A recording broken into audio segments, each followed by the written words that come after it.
Someone at the barbecue asked my boyfriend who he'd date if not me. He pointed at my best friend and said, "Brittany, obviously." Obviously? I stood there holding the potato salad I'd made while my boyfriend Jason and my best friend Brittany both laughed like he'd said something hilarious.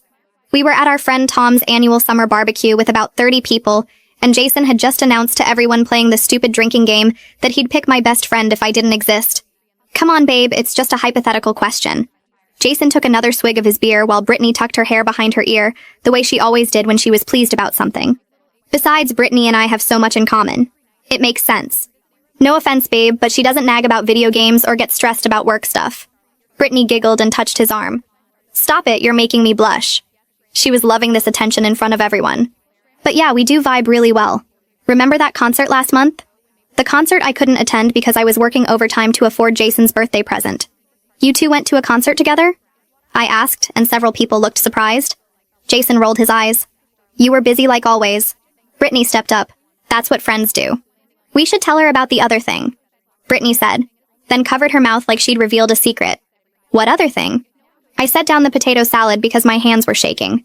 Jason waved his hand dismissive. Brittany's been helping me apartment hunt. You know, for when we move in together. We'd never discussed moving in together. We're moving in together? Jason laughed. Not we. Me and my future roommates. Brittany found this sick 3-bedroom near her place. Near her place. My best friend was helping my boyfriend find an apartment near her without telling me. When were you planning to mention this? Brittany jumped in defensive. He needs his space. You're always suffocating him with your need to know everything. She said this in front of everyone like it was common knowledge. That's rich coming from someone who texts him more than I do. The words came out before I could stop them. Jason's friend Alex laughed. Oh shit, she knows about the texts. Everyone turned to look at Alex, who immediately looked guilty. I'd seen Jason's phone light up with her messages at midnight, at 1 a.m., at 3 a.m. We're friends. Friends text. Brittany said, but her face was red. Besides, you work nights, so someone needs to keep him company. Tom's girlfriend Lisa pulled me aside. Hey, maybe we should go inside for a bit. But I wasn't moving. No, I want to hear more about how my boyfriend and best friend would be perfect together. Jason stood up annoyed. See, this is why I said Brittany. She doesn't make everything a drama. He walked over to the cooler for another beer. You're exhausting sometimes. Brittany's just easier. Brittany nodded, supportive. You do tend to overthink things. Like when you got upset about me borrowing your dress without asking.